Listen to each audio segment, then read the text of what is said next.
अमित शाह का एक फैसला और तमिलनाडु बीजेपी में छिड़ी सियासी चर्चा पर लग गया विराम। क्या पार्टी छोड़ने का संकेत देने वाले के अन्नामलाई अब मान गए? क्या दिल्ली में हुई अहम मुलाकात ने पूरा खेल बदल दिया?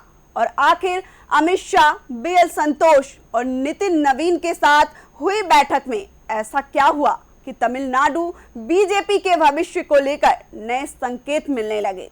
नमस्कार, आप देख रहे हैं RNI न्यूज। मैं हूं कोमल तिवारी। तमिलनाडु बीजेपी के पूर्व प्रदेश अध्यक्ष और पार्टी के सबसे लोकप्रिय चेहरों में शामिल के अन्नामलाई को लेकर पिछले कुछ दिनों से राजनीतिक गलियारों में चर्चाएं तेज थी।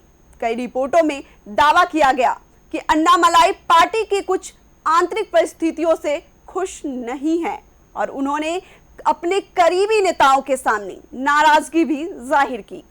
इसके बाद यह अटकलें लगने लगी कि क्या अन्नामलाई बीजेपी से दूरी बना सकते हैं, क्या पार्टी छोड़ने वाले हैं।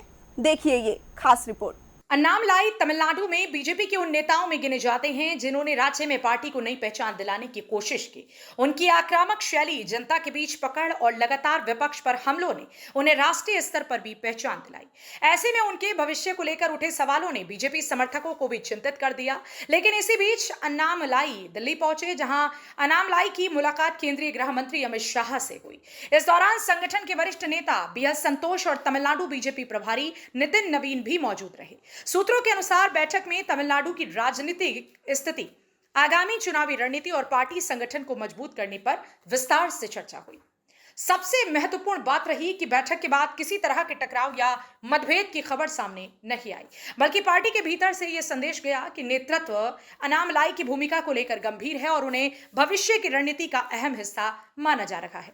राजनीतिक जानकारों का मानना भी है कि बीजेपी के चाणक्य अमित शाह की शैली हमेशा संगठन को साथ लेकर चलने की रही है। जब भी किसी राज्य में नेतृत्व को लेकर असमंजस की स्थिति बनी, अमित शाह ने संवाद के जरिए समाधान निकालने की कोशिश की। तमिलनाडु के मामले में भी ऐसा ही होता दिखाई दे रहा है। बता दें कि बैठक के बाद अन्नामलाई की तरफ से भी कोई ऐसा बयान नहीं आया जिससे लगे कि वो पार्टी छोड़ने जा रहे हैं। उल्टा उनके समर्थकों का कहना है कि अन्नामलाई बीजेपी के साथ मजबूती से जुड़े हुए हैं और आने वाले समय में उन्हें नई जिम्मेदारी भी मिल सकती है। दरअसल तमिलनाडु बीजेपी के लिए अन्नामलाई सिर्फ एक नेता नहीं बल्कि एक बड़ा चेहरा है। राज्य में बीजेपी के विस्तार की रणनीति में उनकी भूमिका काफी अहम मानी जाती है।